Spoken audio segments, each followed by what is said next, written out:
Hello, hello, guys. Welcome. Happy Tuesday night to you. This is kind of an impromptu video this evening. Very, very good news. We just got a little while ago today out of the Senate. Guess what's resurrected? The parental rights bill, the wonderful bill that Senator Lee out of the Education Committee put up last year that the House didn't get to take up because they thought it would be vetoed by Cooper. And they're probably right. But I'm going to go over the bill with you live. This is the first time I'm really getting a full read through on this bill, but I believe it's going to contain some of the things that were in the previous bill last year, which is, giving parents the right and the discretion to control what their kids learn in the classroom. So let's go over this. Child, blah, blah, blah. Okay. So the parent has the right to the following. And really, I think this is just a recitation of what the Constitution already provides for here in the state: to direct the education, to access all of the, educational files. And here's the thing, number 5, section 5, read this, guys: to make healthcare decisions for his or her child unless otherwise provided by law. Okay. That would be exceptions of, let's say the kid was in foster care, or God forbid, the parents were abusing the child, stuff like that. Okay. But number 5, very important, with the infusion of school psychologists and clinical healthcare teams into the schools, we've got to have this. Okay. Yeah. And here again, number 6, to access and review all medical records. That should go without saying, but in some schools, it doesn't. I'm sure that most school authorities err on the side of transparency. There are some that do not, and that can have a catastrophic outcome. Okay. To prohibit the creation or sharing biometric scams, if they do a blood test or DNA samples, things like that. So that's a big deal. Again, should go without saying. Doesn't always. You can't make a video of a child and share it unless there's certain, criterion met.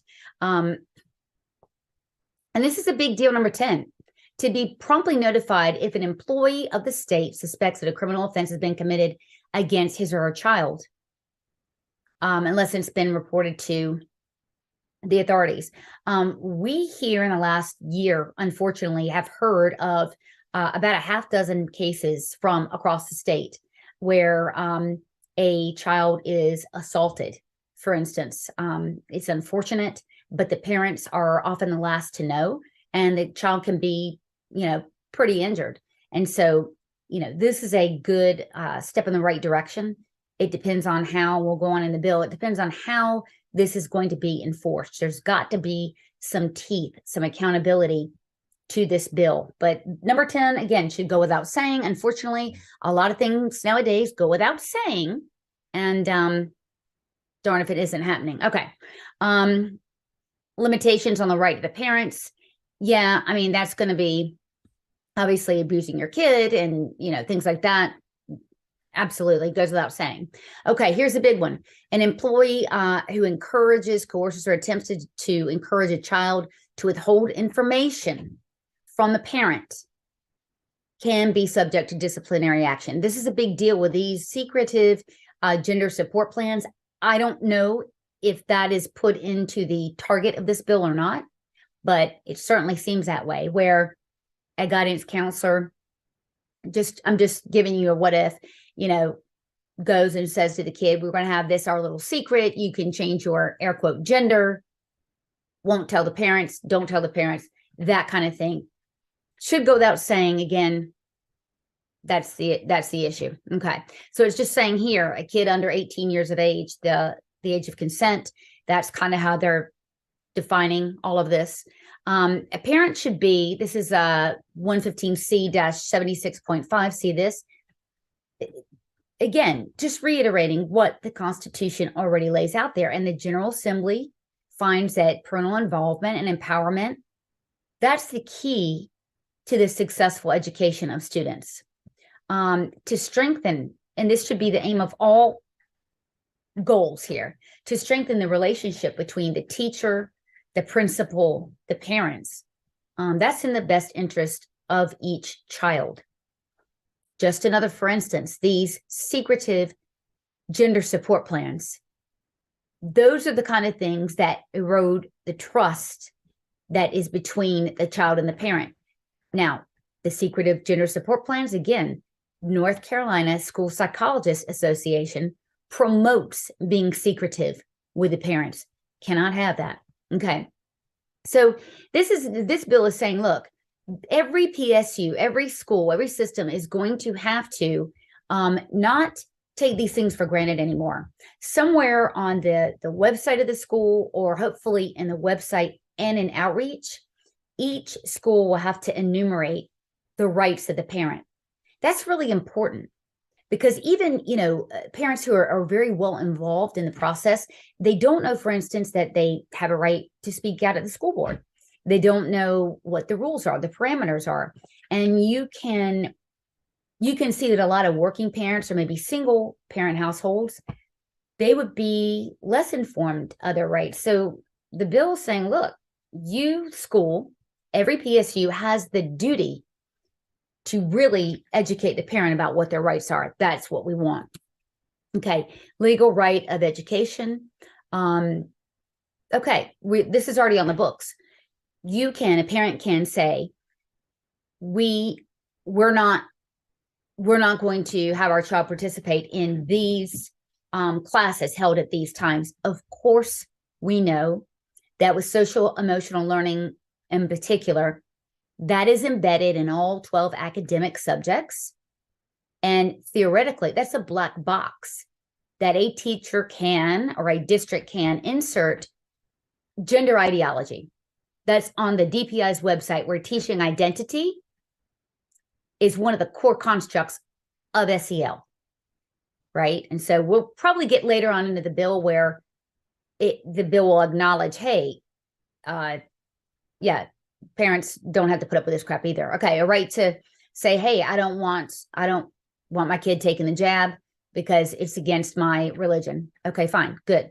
You can review the test. Again, this is, you can have your kid evaluated either for an IEP, which is a learning status on one end, or AIG, which is on the other, the gifted classes, right? You have a right to do that. And this is important. A lot of times that isn't done. Not out of maliciousness, but the schools are not equipped a lot of times to do that. So if they were hiring social workers to do things like evaluations and school psychologists to do that, and that was just their job, nobody would have any qualms, because children who are dyslexic or have dyscalculia or other issues, that needs to be addressed and accounted for.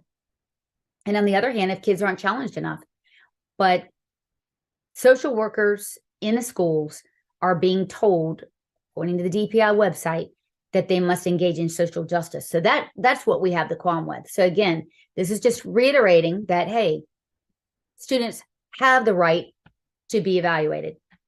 Okay, so receive report cards. Okay, yes, of course. I don't think that's a problem that I've heard at all. The right to participate in parent-teacher organizations, yes. Okay, so the right to opt out of certain data collection for their kids. I'll have to look into that a little bit more. Hopefully, that means panorama surveys. I know that a lot of parents really don't feel like they've been notified in a timely fashion of these surveys. That we could do a little bit better on, for sure. Again, they're going to have to make these rights available, and instead of parents having to search on multiple different government agency websites to find out their rights, it's going to need to be required to be all in one centralized location. Student achievement, the State's Board of Education, minimum requirements for public school units. Okay. Just grade progressions, qualifications of the teachers. Okay, great. Yep, family literacy, tutoring. These are the services available for parents. Again, we have always argued that needs to be made clearer when those services are available in a district. it needs to be a little bit more clear to the parents on how to access that, those services. Educational choices. Okay. This is really along the lines of just a recodification of the rights that are already out there and just enumerating them in this bill. Okay. Okay. So really just transparency, communication, just like we've said. Parental involvement. This is wonderful. So policies that would enhance parents' ability to, if they wanted to, of course, partner with the schools. Community services, that's fine. Parenting classes, if parents so choose. Again, erring on the side of bringing parents into the fold rather than icing them out. Whether or not that's the intent, we don't know, but just making that abundantly clear. Look, what we're talking about here in this bill will enhance the trust that's between, again, the principal, the teachers, the support staff, and the parents. Once parents feel like they're a welcome part of the equation, the trust issue that's been bubbling over for the last 2 years, hopefully that's going to start to resolve itself. And I think that this part of the bill that we're seeing now is trying to enhance that, trying to make that happen. Okay, establish a means for parents to object to textbooks and supplementary instructional materials consistent with the requirements of, and we'll have a full report tomorrow, but that makes sense. This is a big deal. We know this is Section 5. Look, establish a process for parents to review materials for and consent to or withhold for reproductive health and safety education programs consistent with the requirements. Look, if you're going to have, or a school is going to have, in math, for instance, where they're going to be teaching about gender identity, and don't laugh because it's happening. Parents should know well ahead of that, hey, next month, we're going to be teaching algebra and gender identity, right? Don't just stick it in the social emotional learning. Let parents know, bring them into the fold. Timelines. Okay.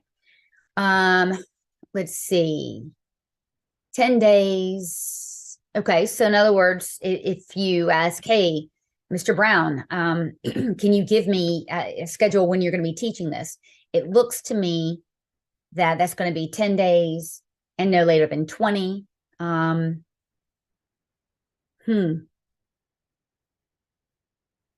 Okay. It seems that parents may have the right to take legal action. And that's what we've always asked for, is that, look, it's going to be hard to police this. Parents have to have the right to police it. And to do that, you're going to need something with teeth. And that means, as a last resort, parents are going to have the right to sue. I mean, yeah, they're just going to have the right to hold schools accountable as a means of last resort. Okay, here we go. Mental health. All right. At the beginning of school year, and this is, I believe, part of Keith Kidwell's bill. He also wrote an excellent bill and issued it last session. And this is part of that. Every healthcare service is offered at the child's school. You have to consent first.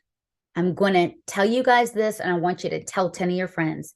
In North Carolina, the age of consent is 0 for mental health services. That means, figuratively, a kid could be 5 years old and consent to his or her own therapy for ADD. California, by means of comparison, 12 years old.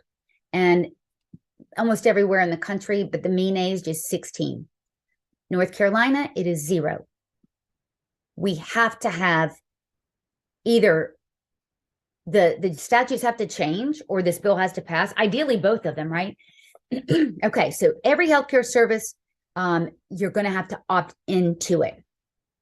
Okay,